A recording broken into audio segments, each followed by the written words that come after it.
Bonjour à toutes et à tous, et bienvenue dans ce nouvel épisode de Biome.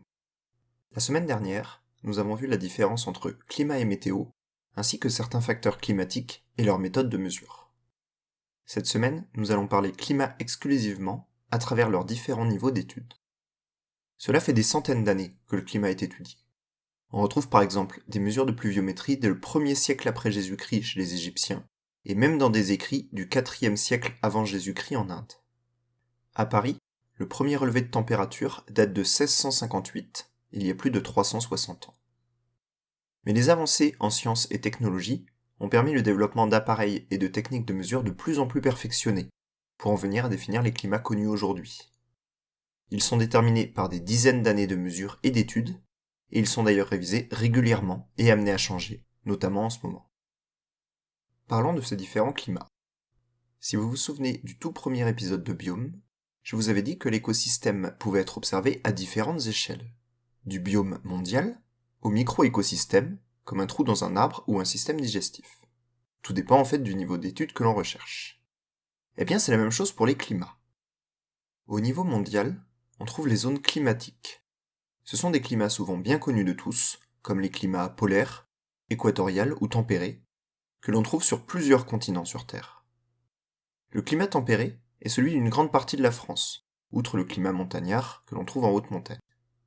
Mais si on regarde plus en détail, il existe plusieurs climats français, qui sont des climats régionaux ou macroclimats. On peut alors diviser le climat tempéré en France en climat océanique à l'ouest, océanique dégradé, à tendance continentale à l'est et méditerranéen au sud. Et là encore, on peut zoomer un peu plus pour différencier les climats locaux. Ceux-ci sont dus à la topographie, donc la forme du terrain, comme les reliefs. Par exemple, en montagne même peu haute, chacun des versants, nord et sud, seront soumis à un ensoleillement, des températures et des vents très différents. La vallée, elle aussi, sera soumise à des conditions bien particulières. Ce seront bien des climats locaux différents. De même, selon l'altitude, la différence sera importante, notamment car la température diminue en moyenne d'1/2 degré tous les 100 mètres. Enfin, on peut parler des microclimats, qui eux sont très localisés. On avait déjà parlé, dans le 5e épisode de Biome, des microclimats sous les arbres d'une forêt.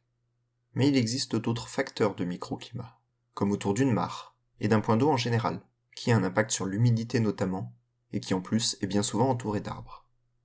De plus, une ville crée bien souvent un microclimat, à cause de l'activité humaine forte, qui a un impact important sur plusieurs facteurs climatiques. Merci de votre écoute. J'espère que ces 2 épisodes autour du climat des écosystèmes vous auront intéressé. La semaine prochaine, nous verrons ensemble comment réaliser l'approche paysagère, première étape rapide et facile de l'étude d'un écosystème. Bonne semaine à toutes et à tous, et à bientôt dans Biome.